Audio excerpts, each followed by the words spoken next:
All right, we're going to do day 3. So we're talking about incenters, and you need to know the difference between an incenter and a circumcenter. So the angle bisectors of the angles of a triangle intersect at a point called the incenter. The incenter is always equidistant from the sides of the triangle, okay? So when we did circumcenters, I'm just going to show you something. So circumcenters, the perpendicular bisectors cut the sides into 2 congruent parts, and then it made these congruent, okay? All right, so this was made by perpendicular bisectors, and it cut our sides in half. This one is made by angle bisectors, okay, and it cuts our angles in half, okay? Now, the ones that are congruent this time are perpendicular bisectors, so it's equidistant from our sides when we cut our angles in half, and equidistant from our angles when we cut our sides in half, okay? So with incenters, it just changes things. So here I'm going to list the angle bisectors. So PB bisects angle DBE.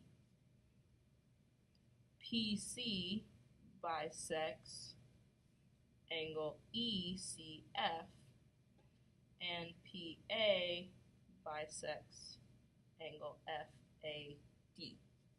My incenter is P, and then I need my congruent segments. So this one's going to be congruent angles, right? And then these 3 congruent perpendicular bisectors.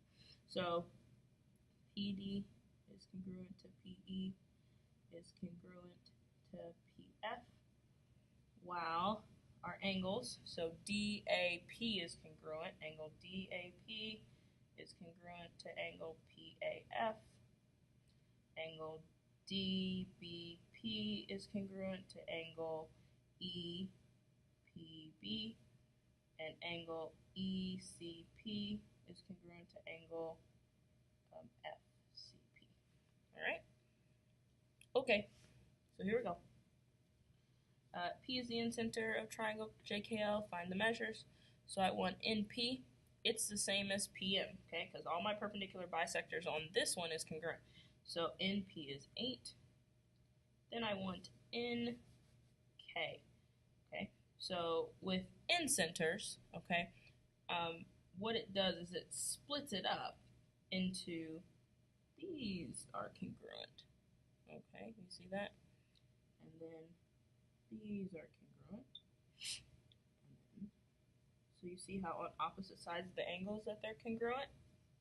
All right, so NK is going to be congruent to KO. All right, so it's going to be 17. Okay, and LO is going to be congruent to this other side. Okay, we're going to go ahead and say this other side is 6. Okay, so LO is 6. I came up with that because we didn't have the number to do it, and you guys don't have to do Pythagorean theorem. Okay, so we're just going to do that.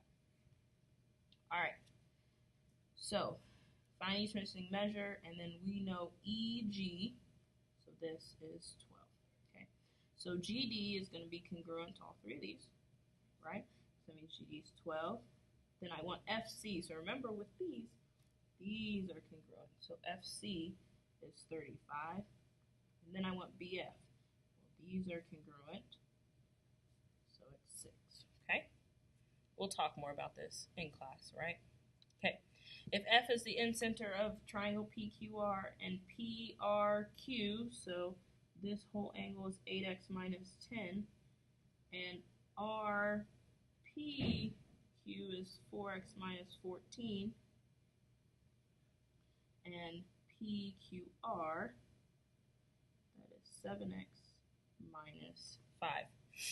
Well, 3 angles in any triangle always add up to give us 180. So 4x minus 14 plus 7x minus 5 equals, or plus 8x minus 10 equals 180.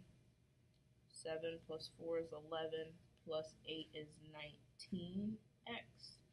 Negative 14 minus 5 is negative 19, minus 10 is negative 29, equals 180.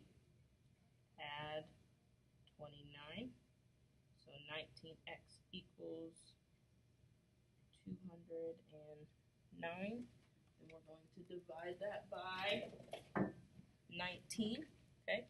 So we're going to do 209 divided by 19, so that's 11. Okay, so x is 11. Then we have to find our angles. So this first angle, I'm going to do 4 times 11 minus 14. So 4 times 11 minus 14. So that whole angle is 30. 7 times 11 minus 5 is 72. So this whole angle is 72. 8 times 11 minus 10 gives me 78. Alright, now we can find our angles. So PRQ, so half of that, so 78 divided by 2 gives me 39. RPQ, that's whole thing, right? So that's 30. PQR, whole thing, 72. Okay. I messed up. This one's 78. Okay, that's the whole thing. PRQ. RPS. RPS, so that's half, so that's 15. PQS is half, 72 divided by 2 is 36.